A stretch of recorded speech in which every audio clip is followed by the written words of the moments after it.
Welcome to Today I Will Take You on a Journey into My Own World. Story 1. The Road to Light.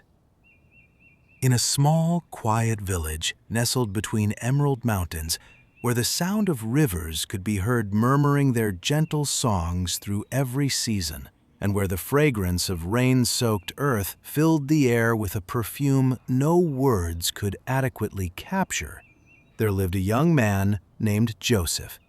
He was 25 years old, tall and broad-shouldered, with hazel eyes that reflected a depth most people could not easily fathom.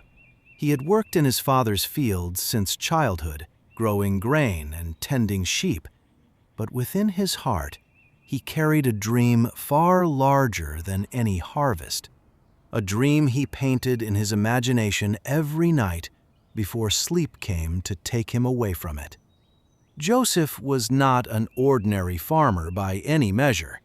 He kept within his possession an ancient book he had inherited from his grandfather, a volume that spoke of distant cities, strange sciences, and the hidden secrets of life itself. Every evening he would read from that book by the dim and wavering light of a candle. And every sentence he encountered seemed to kindle something brighter within him, while multiplying his longing for a wider and more expansive world. The villagers around him noticed the faraway look in his eyes, but could not find the right name for what it signified. Only his father understood, in the quiet and resigned way that fathers sometimes understand things they cannot bring themselves to say aloud, things that would make their own hearts ache too much to speak. One autumn day, when the leaves were falling from the trees like scattered secrets drifting slowly to the earth, a strange man arrived in the village, mounted on a white horse. The man wore a deep blue robe, and his face was half hidden by a thick beard, but his eyes burned with the unmistakable light of intelligence and long experience.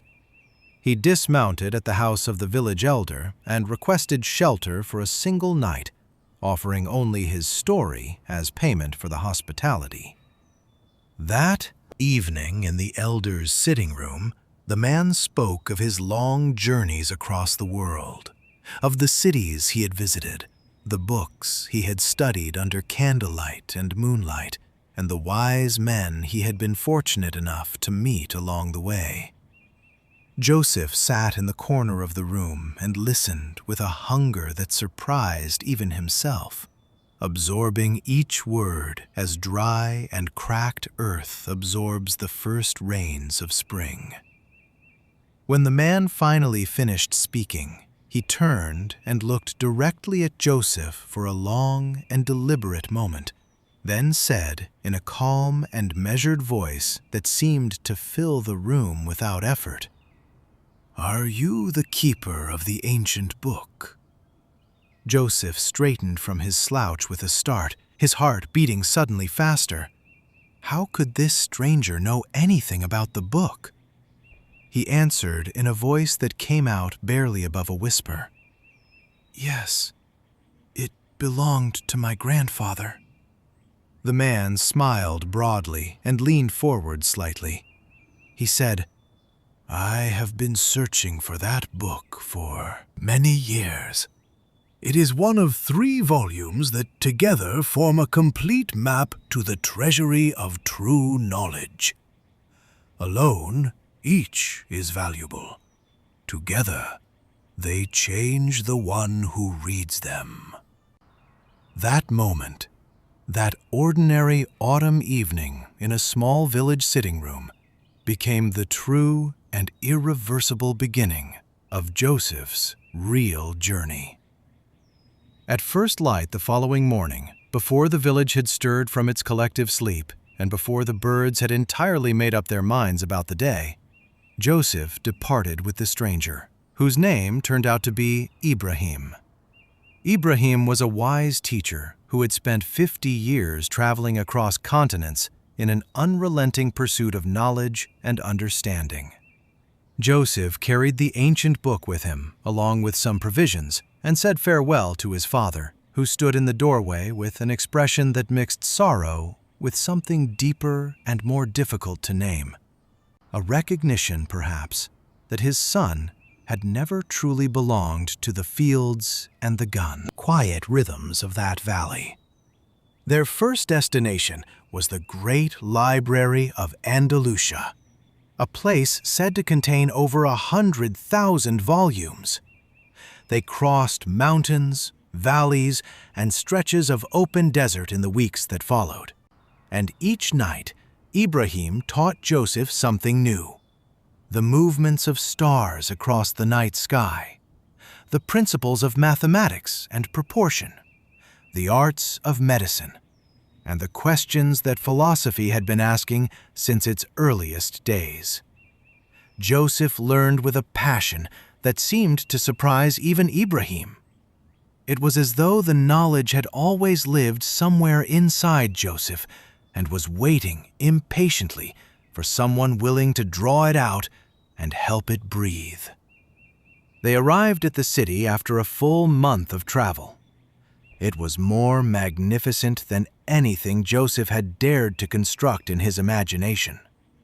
Bustling markets, marble baths, towers that seemed to scrape the belly of the sky, gardens that managed to be lush even in the middle of a dry climate, through the ingenuity of their designers. But more magnificent than all of it was the library, before whose great gate Joseph stood for a long time, simply staring, speechless at the scale of human effort and human curiosity that the building represented. They entered and remained inside for several days, moving methodically through shelf after dusty shelf, searching for the second of the 3 companion volumes. On the 3rd day, they found it, hidden between 2 forgotten manuscripts on a shelf that had clearly not been visited in decades. This second book spoke of human psychology and the secrets of the inner life. The 3rd, however, was absent from the library entirely. The chief librarian told them it had been taken 50 years earlier by a merchant collector from Baghdad. He gave them a name and a direction, and that was enough to set them moving again. In Baghdad, after weeks of patient and exhausting investigation, through markets and records and the memories of old men who had known the collector personally, they discovered that the merchant had died 20 years ago. His daughter had inherited everything. They went to her house and told her the whole story from beginning to end. The woman was in her 50s, composed and intelligent, with the particular calm of someone who has lived through enough difficulty to have made a lasting peace with uncertainty. When she had heard them completely, she went to a carved wooden cabinet, withdrew the 3rd book without any drama, and placed it in Joseph's hands. She said quietly, "I have been waiting a long time for its rightful owner to arrive. I did not know when it would be, but I knew it would be." When Joseph held all 3 books together for the first time, something moved through his body that he could not explain in any language he had yet learned. Reading them together over the following days, he came to understand the great secret they carried: that true knowledge does not live in books alone, but in the human being who receives it and then gives it away, in the capacity to love and to learn and to continue searching for light within every darkness encountered along the way. He returned to his village after 3 years, not to stay, but to say farewell to his father and to carry a handful of the earth he had grown up on. Then he went back out into the world, and everywhere he settled for a time, he built a school. The years that followed became years of extraordinary richness. Joseph taught in the schools he built, and the students who passed through them went on to build schools of their own in other cities and countries. Ibrahim lived long enough to see the first of these second-generation schools open its doors. On that day, he stood beside Joseph at the entrance and was silent for a long time, watching children file inside with their books. Then he said quietly, "A teacher succeeds when the student no longer needs him." Joseph understood this to be the highest form of gratitude had ever received. He lived to an advanced age, and the last school he built was the smallest. A single room in a very poor town with a roof that leaked in heavy rain. It was, he told the students gathered there on the first day, his favorite of all the schools he had built, because it proved that the conditions for genuine learning do not need to be perfect or well-funded. They need only to be sincere. And sincerity, he had come to believe, was the one quality that could never be purchased or borrowed or learned from anyone other than the person who most needed it. Among the students who passed through Joseph's first school was a girl of 10 who could not read when she arrived and who, within 2 years, was reading everything she could find. Joseph remembered her years later as the student who had taught him the most important lesson about teaching, that the teacher's primary task is not to transfer knowledge, but to show that knowledge is transferable, that the wall between ignorance and understanding is never as solid as it appears to the person standing on the wrong side of it. Story 2. The Sea of Silence. The sea in that small coastal town was never simply water. It was the soul through which every family breathed, the silent and perpetual witness to every joy and every grief that passed through the narrow, salt-touched streets leading down to its restless edge. Its smell seeped into every home without being invited and without being turned away. The sound of its waves lived in the ears of the Pika people who had grown up beside it, even when they slept far from it, carried into their dreams like a lullaby that needed no translation and acknowledged no language barrier. In that town lived Fatima, a woman whose face everyone in the community admired, but whose interior life very few had ever truly been permitted to see. She was 40 years old, a widow for the past 10 years, raising her own geam entirely on her own with a combination of fierce practicality and quiet love. She worked as a potter, shaping wet clay with hands that had grown expert through years of daily practice, pouring into every vessel the feelings she kept carefully locked inside herself. From her kiln emerged bowls and cups and jugs that held something invisible but genuinely perceptible, something that made people pause when they touched them, as though the clay had recorded a message they could feel but not quite read. Kareem was 20 years old, resembling his father in his height and physical solidity, but resembling his mother in the depth of his spirit and the sensitivity of his perception. He worked as a fisherman, going out with the other men of the town every dawn and returning at dusk with whatever the sea had chosen to offer that day. He loved the sea in a way that distinguished him clearly from his companions, most of whom regarded it primarily as their livelihood, a source of income that demanded respect and skill, but not reverence. Kareem loved it the way a person loves a complicated friend, with full awareness of its capacity for both generosity and sudden cruelty. On one particular morning, Kareem went out with his companions as usual, but that day carried within it something that ordinary days did not. The sky was clear, to a degree that experienced fishermen found deeply unsettling. And the wind was still, with an unnatural and suspicious calm that set the older men's instincts on edge. The most experienced among them warned explicitly against going out, saying that when the sea grows this quiet, it is concealing something beneath its surface, gathering its strength for something it has not yet announced. But Karim insisted on going, and 3 of his companions insisted alongside him, and they pushed off from the shore as the first amber light spread across the water like a benediction. By midday they were far from land, and the shore had become only a thin and uncertain line on the horizon. Then the weather reversed itself without any warning and without any mercy. A storm arrived unlike anything those waters had produced in living memory.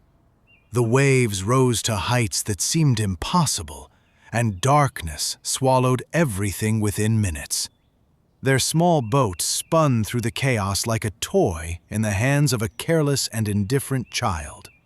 The men shouted and clung to whatever their hands could find to grip, but the great wave, when it came, did not negotiate. When Karim recovered consciousness, he was lying on a rocky shore he had never seen before. None of his companions were anywhere nearby. The sea surrounding that shore was entirely calm, as though the storm had been erased from existence along with every trace of itself. He rose with difficulty, his whole body aching from the violence it had endured, and looked in every direction. Rocky cliffs rose behind him into hills dense with trees that muffled all sound except the small sounds of birds going about their business. There was no sign of any human presence anywhere. He walked for many hours before he found a small hut half hidden among the trees. He knocked with a hand that trembled, partly from cold and partly from something less nameable. After a moment, the door opened and revealed an old man with calm eyes that seemed to have arrived at a permanent peace with everything the world contained. The old man looked at Karim for a long and unhurried moment, then said, "I have been expecting someone." He did not say, "you," he said, "someone," which seemed important. Karim entered, ate what the man gave him, and slept with a completeness he had not experienced in years. In the days that followed, Karim stayed with Suleiman, the old man. Suleiman had been a fisherman for 3 decades before choosing to withdraw from ordinary life and live in this remote and unvisited place, in silence, in proximity to the sea, but no longer in service to it.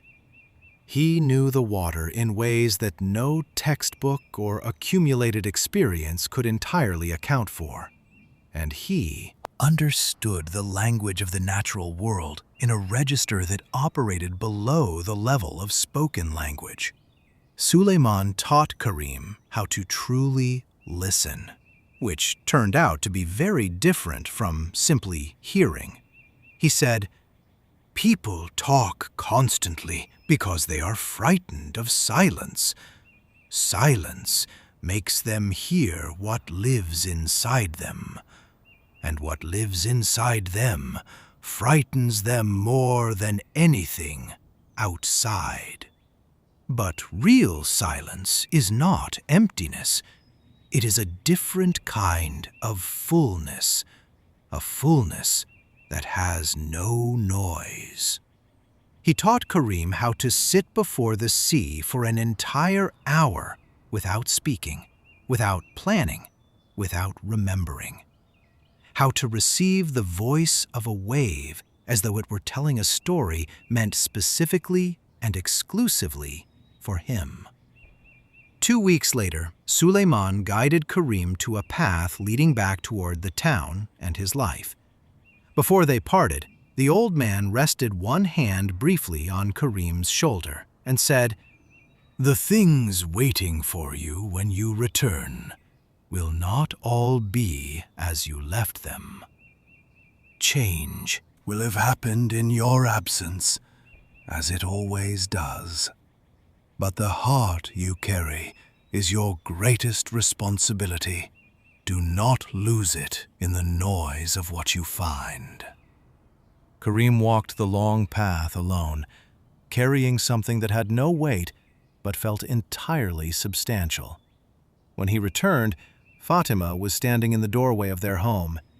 She looked at him with eyes that held the entire archive of weeping and the entire capacity for relief at the same time, held together in a single expression he had never seen on any human face before. She said nothing. He said nothing. She held him, and in that embrace, Kareem understood precisely what Suleiman had been pointing toward all along. The deepest and most essential feelings do not need language to exist or to communicate. They live in silence, the way light lives in water, present everywhere and announcing itself to no one. A year later, Kareem built a small school beside the harbor. He taught the children of the town not only how to read the water and find the fish, but how to listen to the sea with their whole attention, how to respect what the natural world requires and offers in return, and how to find in silence a teacher more patient and more inexhaustible than any human instructor. And every day, Fatima brought the children clay cups filled with fresh water, and in each cup there was something invisible that every child who touched it could somehow feel, though none of them could have said exactly what it was. Kareem continued teaching at the harbor school for many years. Occasionally, young men arrived from other coastal villages asking to learn from him. He never turned anyone away and never charged anything. When people asked how he could afford to teach for free, he said that Suleiman had taught him for free, and that the only valid way to repay a gift of that kind was to pass it forward, rather than try to pay it back. Fatima, in those same years, began teaching pottery to the wives and daughters of the fishing families. She discovered that teaching the craft required her to explain something she had never put into words, that the clay responds to what the maker is feeling at the moment of shaping, and that this is not merely metaphor.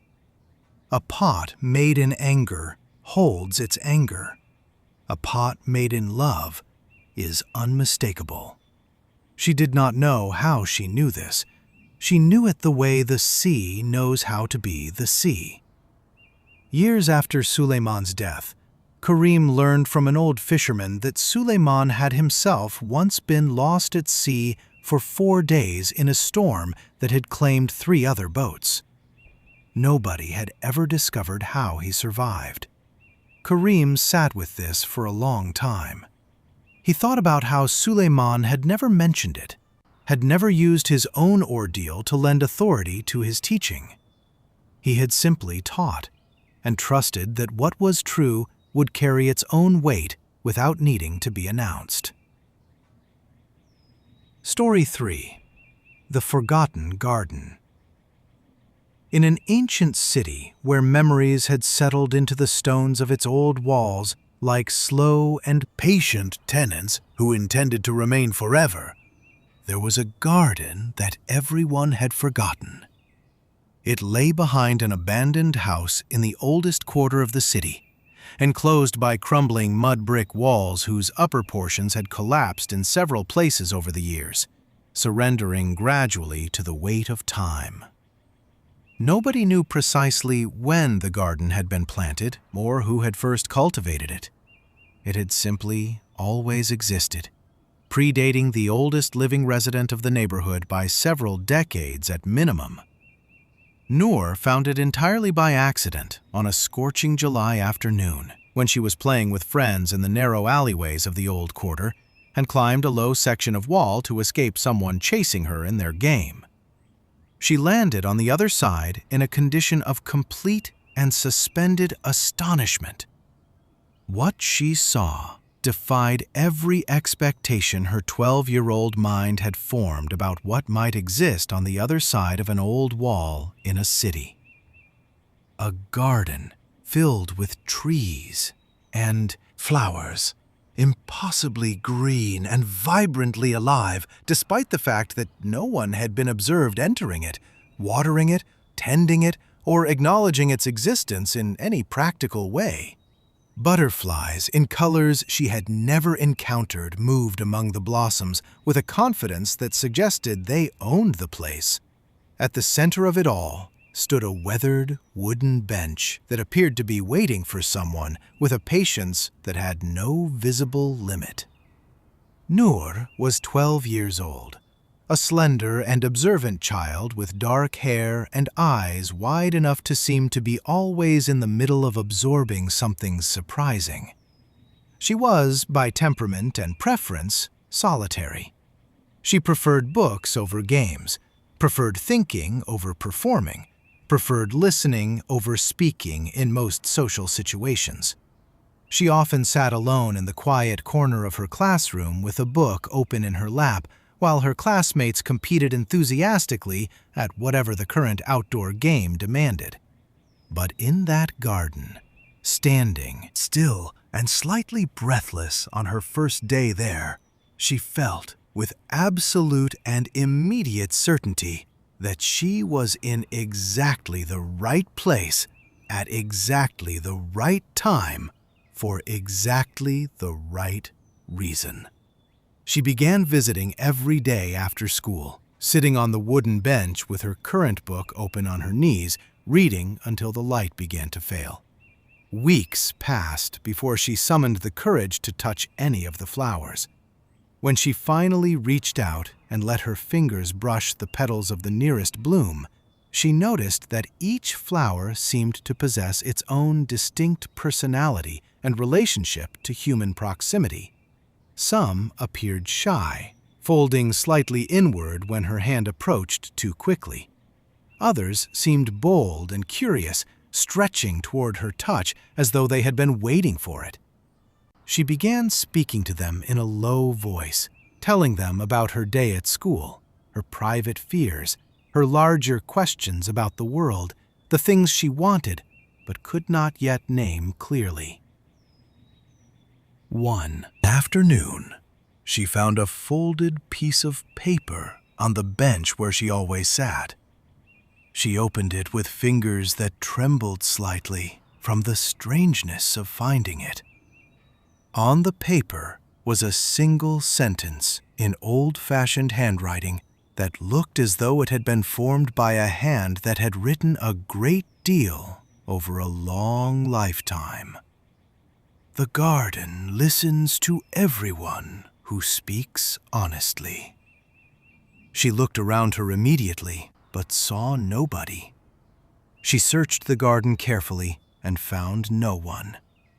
She watched the entrance for the following weeks, arriving earlier than usual and leaving later, sitting sometimes in a position from which she could see both the entrance and the bench at once. She never saw anyone. The following summer, Noor began to plant things in the garden herself. She brought seeds from her kitchen at home and pressed them into the earth with careful, inexperienced fingers, watering them each afternoon with a can she left hidden near the wall. Her mother asked regularly where she went every day, and she said she went to play with friends. She could not bring herself to tell anyone about the garden. Something in her understood with great clarity that its particular quality depended on its being a private world, that sharing it would alter it in ways she could not predict and was not willing to risk.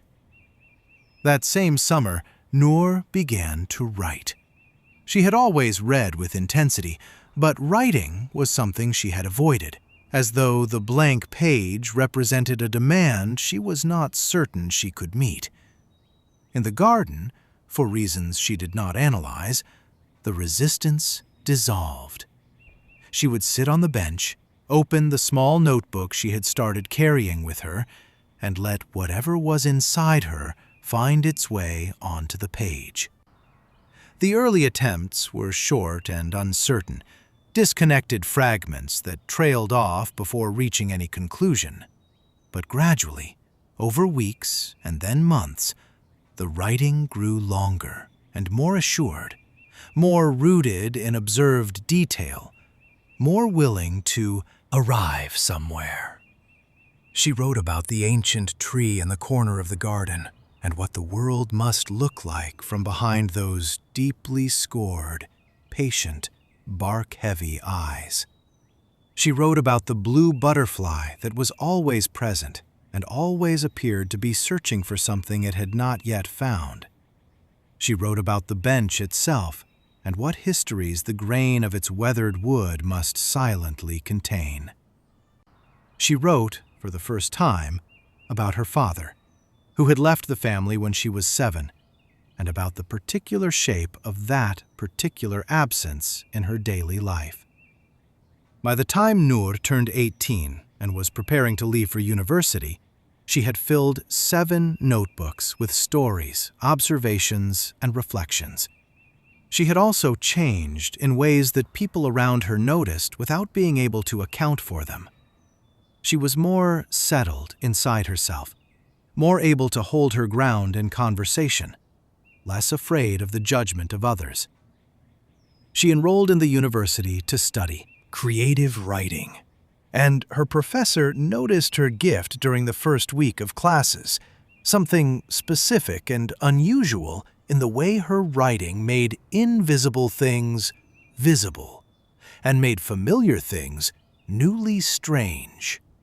When the professor asked her once where her particular ability to see what others missed came from, she thought for a longer time than the question might have seemed to require.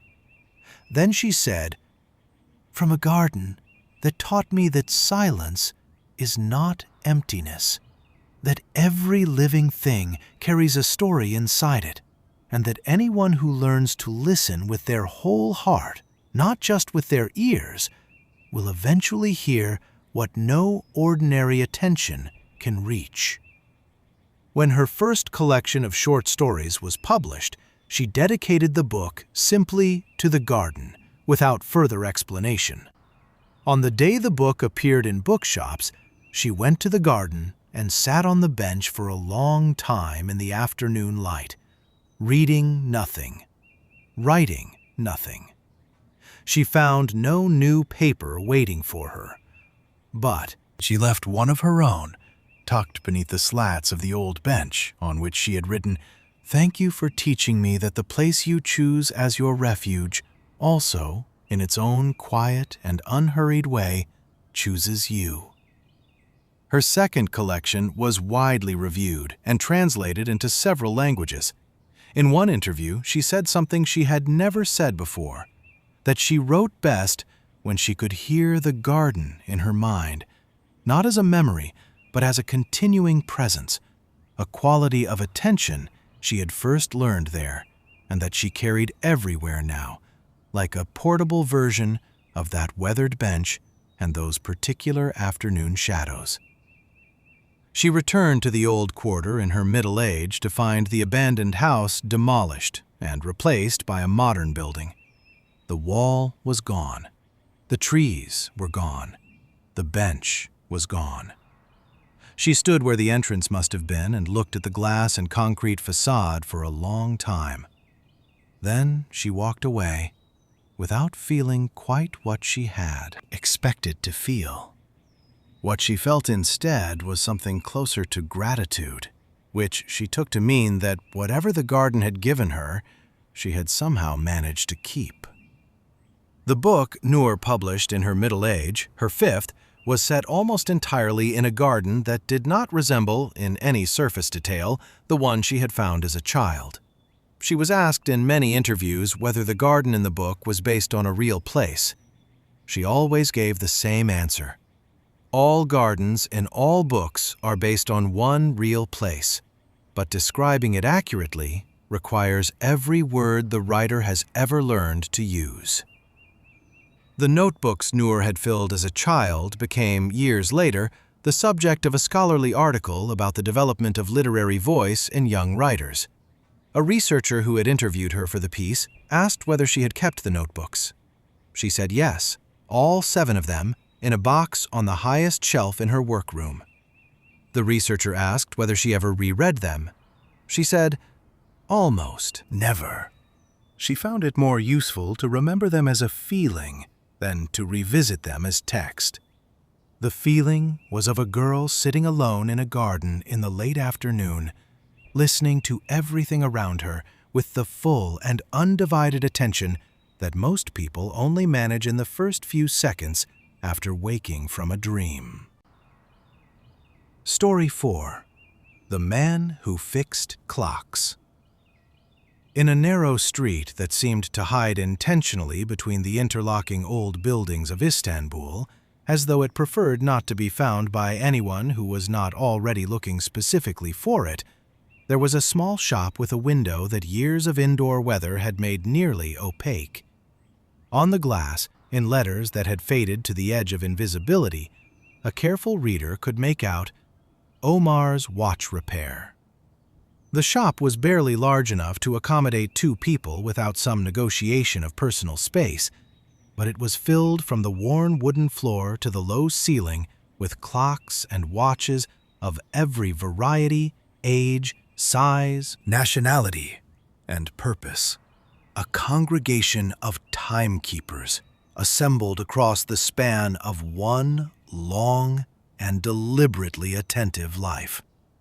Omar was 60 years old, his hair as white and abundant as fresh cotton, and his fingers as precise and deliberate in their movements as those of a pianist who has played the same beloved pieces for so long that the music has migrated from the fingers into the deeper tissues of the hands. He had been repairing watches since the age of 18, learning the trade from his father, who had learned it from his own father before him, a lineage of patience and precision that stretched back through 3 generations of men who had all, in their different ways, been interested in the same fundamental question. What does it mean for time to work properly? Clocks and watches were not merely machines to Omar. They were not instruments for measuring hours and minutes for the administrative convenience of their owners. They were, in his understanding and in his experience, souls. He would say to the occasional visitor willing to sit and wait long enough to be trusted with his actual thoughts, "Every watch that arrives on my workbench carries a story inside it. The watch that endured a war on a young soldier's wrist. The watch that was present for a wedding ceremony. The watch that sat on the wrist of a surgeon through 30 years of operating rooms and 10,000 decisions made under pressure. Before I begin any repair, I listen to what each one is telling me about where it has been and what it has seen. The essential skill is knowing how to listen without deciding in advance what you are going to hear." On a cool spring morning, a young woman appeared in the doorway of the shop. She was no older than 25, and she carried in both hands a very old watch, its silver casing engraved with patterns of small stylized flowers that had been worn smooth in places by the touch of hands that were no longer alive in the world. She set it down on the counter in front of Omar with a carefulness that communicated more than any spoken explanation could. She said that the watch had belonged to her grandmother, who had died the previous month. The watch had stopped at the precise moment her grandmother's heart had stopped. She did not know whether this was coincidence, or something else. She only knew she needed the watch to work again. Omar looked at the watch for a long time without touching it. Then he raised his eyes to the young woman, whose name turned out to be Layla, and said simply, "Please, sit down." She sat in the one available chair. Omar began to work with the characteristic slowness that was not hesitancy, but precision, his instruments moving among the tiny components of the mechanism with the unhurried confidence of someone who has performed a particular act many thousands of times and found it renewed each time by what is specific about this particular instance. While he worked, he began to speak. He told Layla about other watches that had passed through his hands over the decades, each one carrying its own story, some heartbreaking, some extraordinary, some quietly and unexpectedly funny. Layla listened. At some of the stories her eyes filled, and at others she found herself smiling against her will. Then she asked him the question that had been forming in her while she listened. "How do you carry all the grief that comes to you with these watches? Doesn't it accumulate somewhere inside you?" He did not raise his eyes from his work when he answered. He said, "Because grief never arrives alone. It always comes with love attached to it. Nobody weeps over a lost watch simply because it is a beautiful object or a valuable one. They weep because it represents someone they loved and cannot stop loving. And grief for those we love is not a burden. It is the proof that something real existed between two people. I consider it a privilege to be present at the edges of that proof." After 3 hours of work, Omar held the watch up to his ear and listened to it running. Then he handed it back to Layla. When she put it on her wrist and heard its steady, reliable ticking for the first time in a month, she wept with a quality of release that she recognized had been waiting inside her since the morning she had received the phone call about her grandmother. It was not grief that came out. It was something that had been blocked behind grief. Some accumulation of love that had had nowhere to go and was now, finally, finding a way. Years passed after that morning, and Omar became better known across the city. But he never enlarged the shop, never hired an assistant, never changed the arrangement of anything on the shelves. He said more than once, "A place that is right for what it does needs no improvement. It is already what it should be." He declined every invitation to learn digital repair methods, and he remained faithful to the tools inherited from his father, some of which were older than he was, and which he treated with a respect that some observers found excessive, until they watched him use them. Customers arrived from considerable distances, each bringing a watch and something else that they usually did not name directly. Each departed having given Omar a fragment of their personal history and received from him something they found difficult to describe to others later.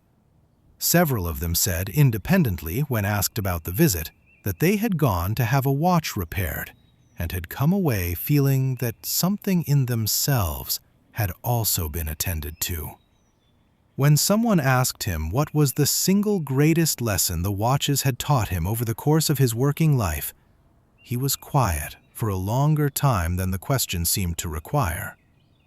Then he said, "That time does not stop even when the watch does.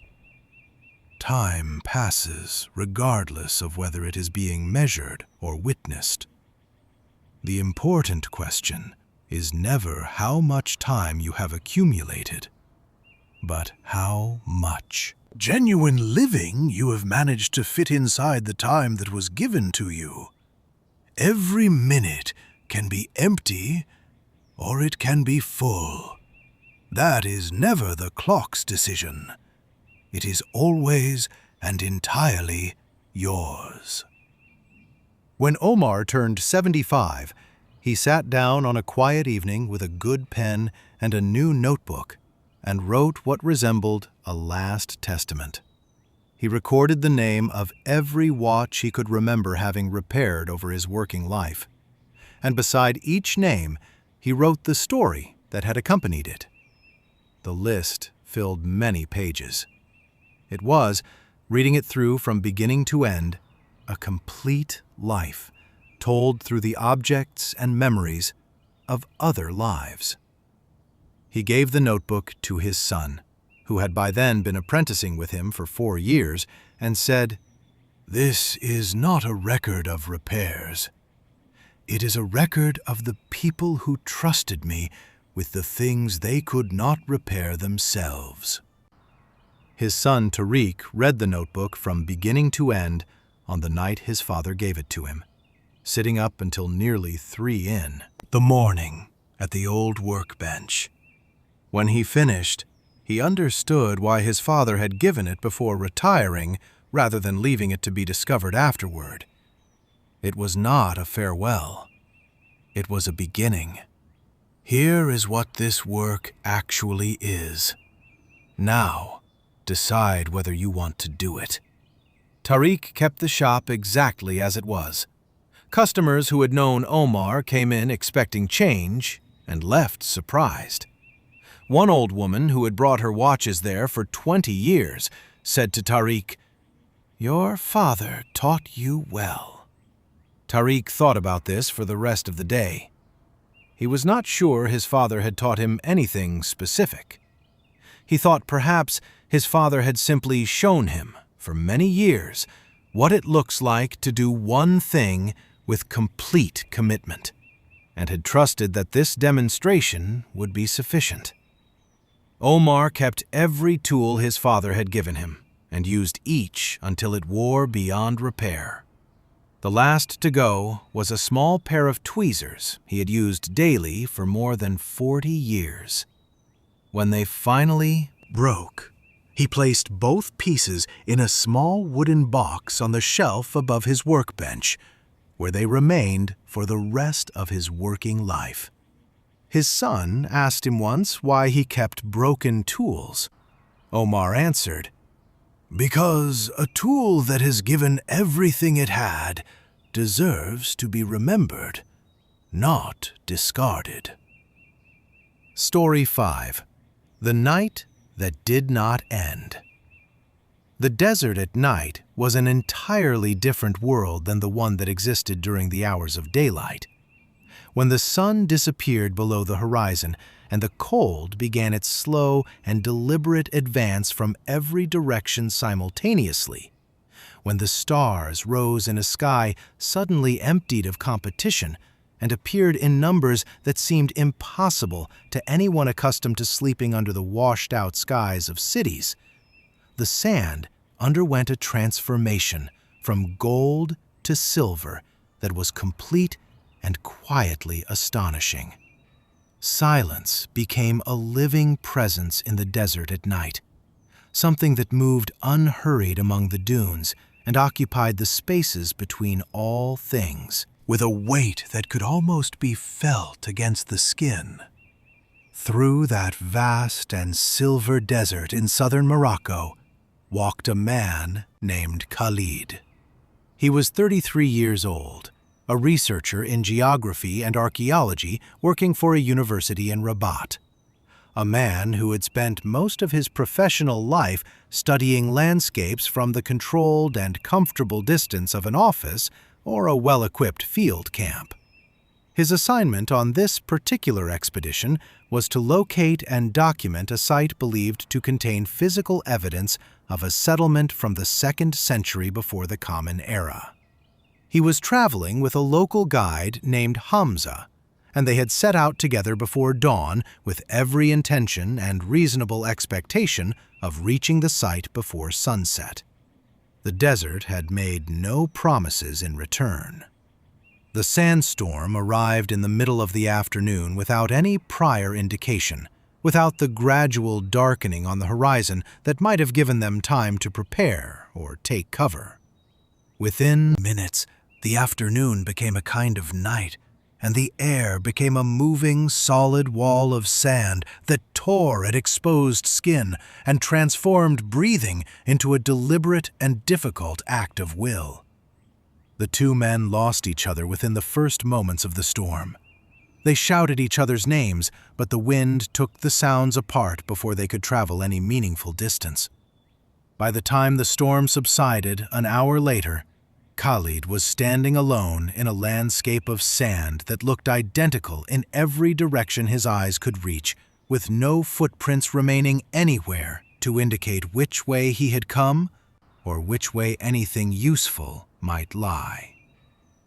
He spent the entire remaining day walking without any reliable sense of direction, searching for any trace of Hamza or any landmark he could use to establish his position. When the sun finally went down, he found himself deep in the interior of the desert, carrying only a half-empty water bottle, a small cloth bag of dates, and a paper map that named the Lung region, but could not tell him where within it he was currently standing. The night gathered around him steadily, with its cold and its silence, and with its stars, which were more numerous than any sky he had previously seen in his life. He sat down on the slope of a dune and looked upward for a long time. The stars were present in quantities that seemed excessive, as though the complete absence of any artificial light had given the sky permission to reveal depths it ordinarily kept private. He sat without moving for perhaps an hour, and during that time, the fear that had been acute and pressing gradually settled into something more workable, some clearer and more functional relationship with the situation he was actually in. Then he began to remember something he had learned many years earlier in a course on pre-modern navigation, how the peoples of this same desert had crossed its vast and trackless interior using only these same stars, which had been there the entire time and had not changed. He found the North Star and confirmed its position with the surrounding constellation. From that fixed point, he established north, and from north he established the other directions, and from his approximate knowledge of the region, he constructed a rough plan. Travel north and slightly east, and eventually he would reach the edge of the desert, or a road, or a settlement. He decided to walk at night, when the stars could guide him and the temperature was survivable, and rest during the brutal heat of the day. He lay on his back on the sand first, letting his body recover from the day's effort, and while he stared upward at the archive of light above him, he found himself thinking about his life with a clarity and a lack of defensive distortion that ordinary life had never quite allowed. He thought about the hours and days and weeks he had spent worrying about things that had never happened. He thought about the beauty he had walked past without pausing because he was going somewhere. He thought about his parents, his sister, an old friend from his student years with whom he had quarreled over something he could no longer reconstruct clearly, and with whom he had not exchanged a single word in 3 years. In the ordinary context of his ordinary days, these things had felt manageable, deferrable, the kind of matters one intends to address eventually. Lying alone in the middle of a desert at night with diminishing water and no rescue guaranteed, every unmended relationship felt like an emergency, and every uncelebrated connection felt like a loss he had chosen and had not been forced into. But alongside this accounting, something else moved through him.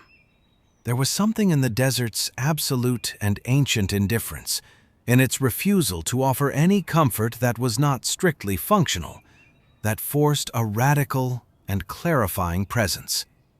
The desert would not let him grieve the past or fear the future for very long, before the requirements of the present demanded his full attention. The act of identifying the North Star and adjusting his walking direction accordingly became, in the context of that night, more significant than anything he had done in months.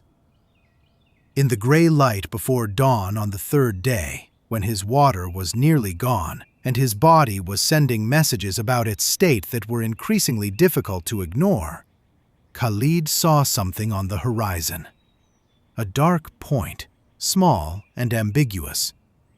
He dismissed it as a visual artifact of exhaustion, but it persisted, and it grew as he walked toward it.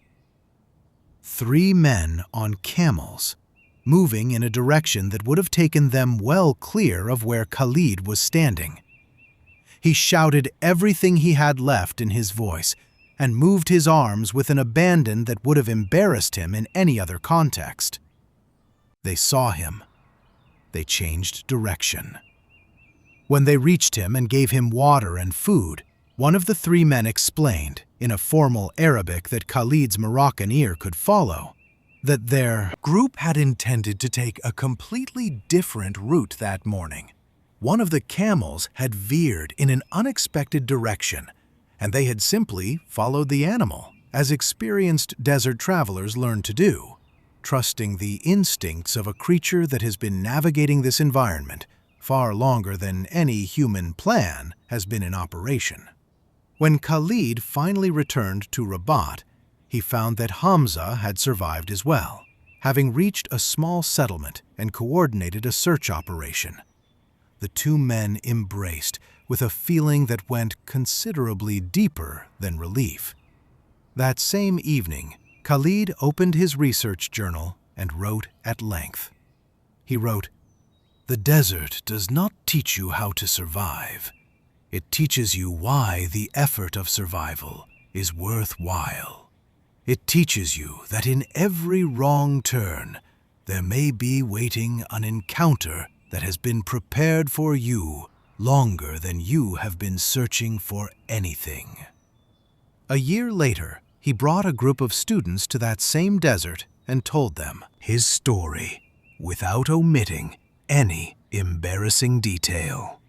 He said, "Each of you will pass through your own version of this long night at some point in your life. Find your North Star. Walk. The dawn does not delay for those who keep moving toward it." One of his students asked him afterward whether he had been afraid during those 3 days. He thought carefully before answering. He said, "Yes, but the fear was useful. It removed from my attention everything that was not actually important, and what remained was surprisingly simple. The people I love, the things I had said and wished I had not, the things I had not said and wished I had, the beauty I had walked past because I was going somewhere." The student wrote this answer in her notebook and kept it for years. Khalid eventually found the archaeological site he had originally set out to locate. He returned the following season with a properly equipped team and documented what proved to be a well-preserved settlement. The paper he published was well received in his field, but he kept the field journal from those 3 days in a drawer at home, rather than in any official archive. He took it out occasionally and read it through, not for professional reasons, but because it reminded him of something easy to forget in the ordinary run of things. That the desert he had been most afraid of was not the one made of sand. The last thing Khalid wrote in his field journal from those 3 desert days was a list. Not resolutions, but small, specific acts. Call his sister this week. Write to his estranged friend. Take one full, unscheduled day each month. Learn the name of the neighbor he had lived beside for 4 years without ever properly greeting. He kept the list folded in his desk drawer. Over the course of the following year, he completed every item on it, and each one felt, in a way he had not anticipated, like a step taken in a direction he had always intended to travel.